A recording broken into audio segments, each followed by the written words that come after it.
Hello students, we will continue with systems of particles and rotational motion, part 4. Now here we are going to study about vector product of two vectors. You have already studied about the scalar product of two vectors. In scalar product, we multiply two vectors and the product is a scalar. But here in vector product, we multiply two vectors and the product is a vector.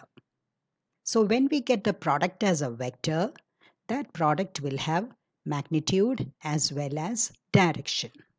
So let us look at the definition of a vector product.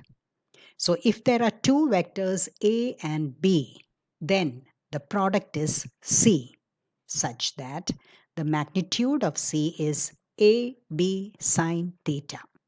Here theta is the smallest angle between A and B. For every two lines there will be, which are joined together, there will be a small angle and a large angle. So here theta is taken as the small angle between A and B. And what will be the direction of C?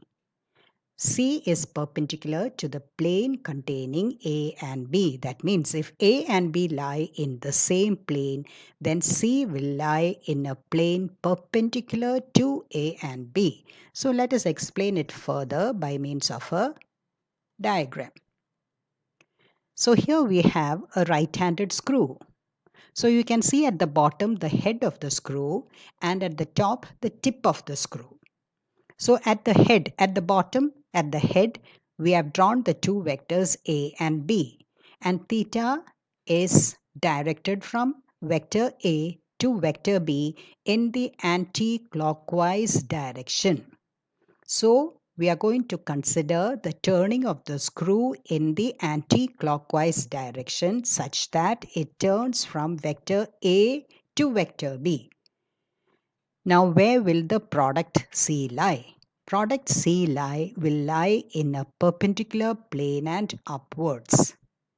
So you can see the advancing of the screw, when you turn it in an anti-clockwise direction, it will advance upwards.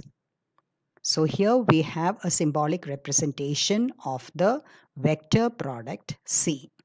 The magnitude of C will be A, B sine theta, and the direction of C will be in a plane perpendicular to the plane containing A and B as shown in the diagram, and this is an application of the right-handed screw rule.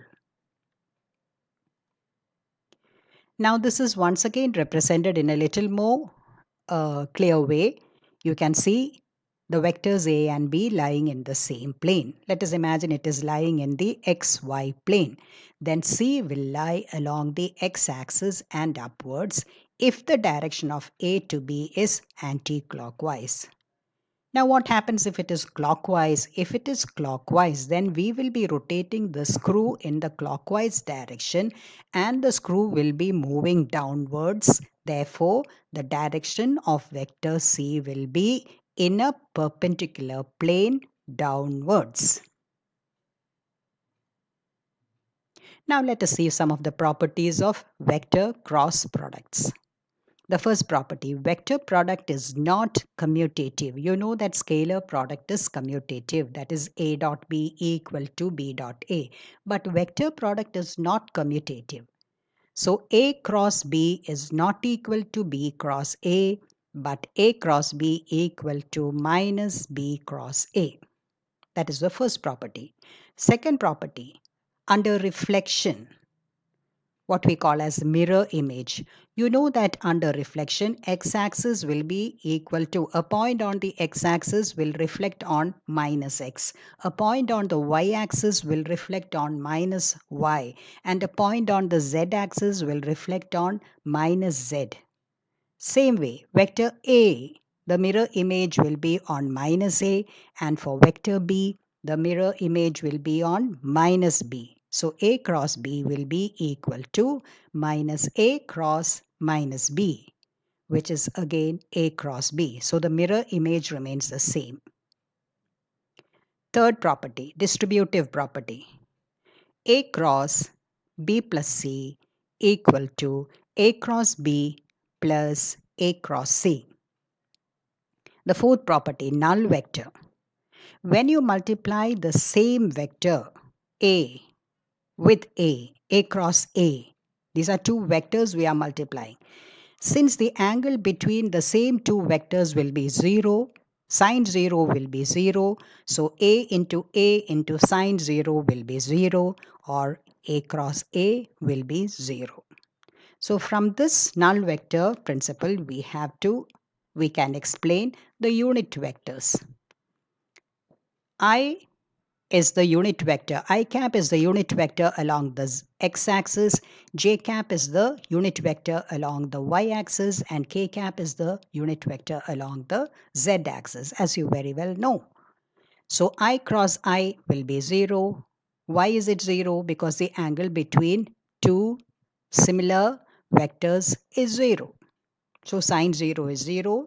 Therefore, I into sine 0 is 0, just like how I explained previously. So J cross J is 0, K cross K equal to 0. But what about I cross J? I and J lie in the xy plane and K lies in a perpendicular z axis. So it is positive K. Next, J cross K equal to I. J and K lie in the YZ plane and the product will lie in a perpendicular x-axis. Third, K cross I. K and I lie in the XZ plane and the product will lie in a perpendicular y-axis. So if I cross J, J cross K and K cross I are taken in a cyclic order, then the product will lie in an upwards direction, or we say that it is positive. What if it don't lie in a cyclic order, like J cross I? I comes before J. So when you multiply J cross I, that is not in cyclic order, you get K, but it will be minus. That means the product K will lie in the vertically downward direction. So we consider it as negative. So what happens if I, J, K are taken as products in a cyclic order, then the vector product is positive. By positive, we mean the product will lie in a perpendicular plane upward direction. But if I, J, K do not occur in cyclic order, then the vector product will be vertically downwards and is considered negative. Now suppose we take the components of A and B along the X, Y and Z axis. Now what are the components of A?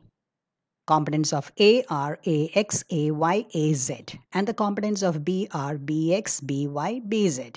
So if you multiply A cross B with its components along the X, Y and X axis, you get AXI plus AYJ plus AZK in brackets cross BXI plus BYJ plus BZK in brackets. This can be written, or the multiplication can be easily represented by a determinant form.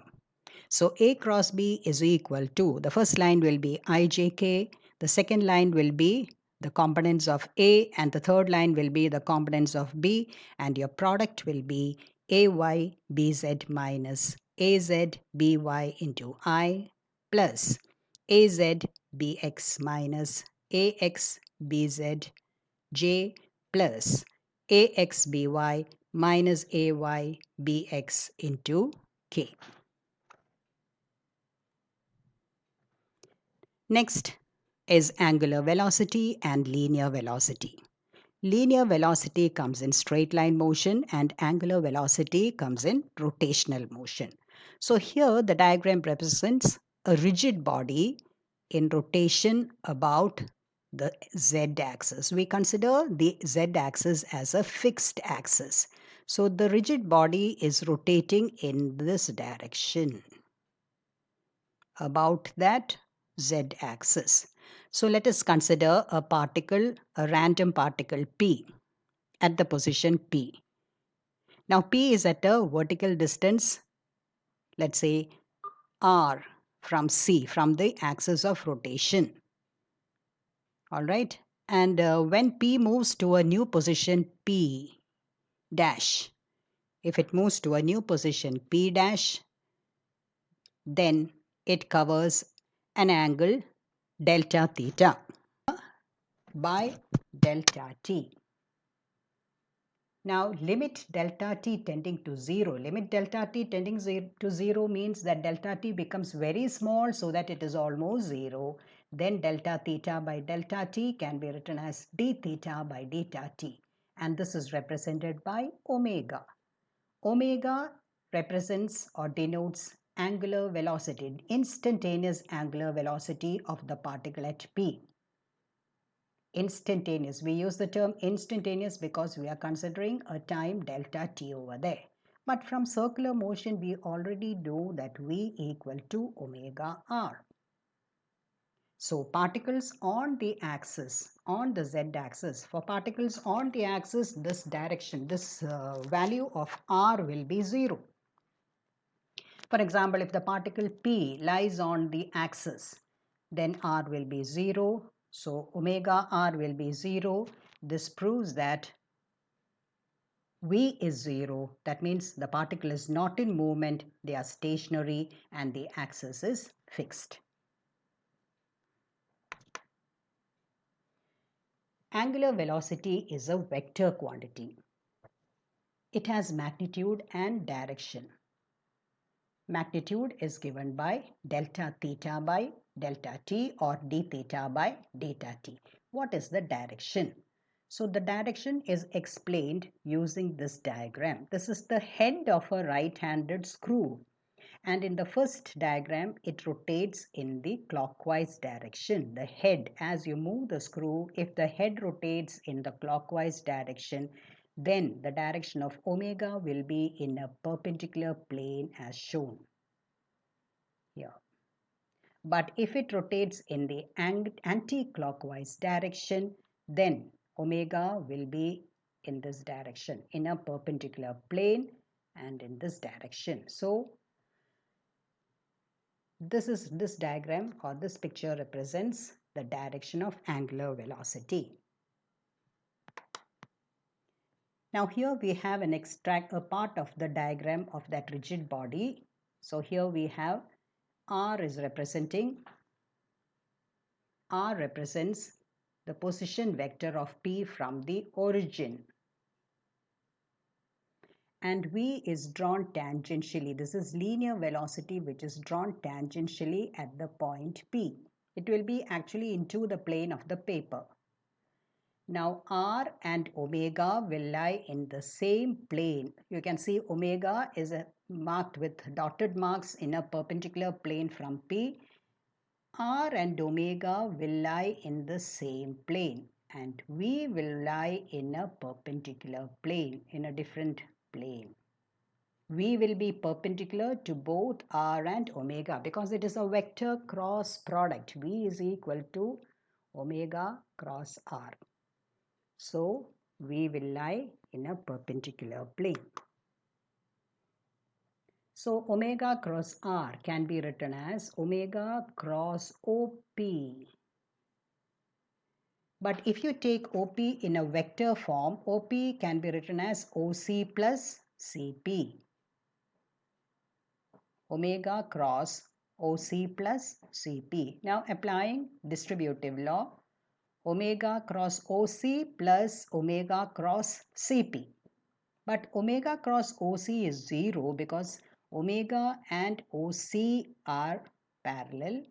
If they are parallel, the angle between them is 0. Therefore, omega cross OC is 0. So, omega cross R will be equal to omega cross CP only. Here CP is written or is represented as R perpendicular. So, we have omega cross R is in fact omega or V is equal to omega cross R perpendicular. So omega cross R is a vector with magnitude omega into R perpendicular and is along the tangent to the circle described by the particle at P. The linear velocity vector v at P has the same magnitude and direction, thus v equal to omega cross r. Next is angular acceleration. If there is a velocity, there will definitely be an acceleration in a time delta t. So alpha, angular acceleration is represented by alpha. It is defined as the rate of change of angular velocity. So alpha will be equal to d omega by dt. Okay, students, learn this properly. We'll continue in the next class.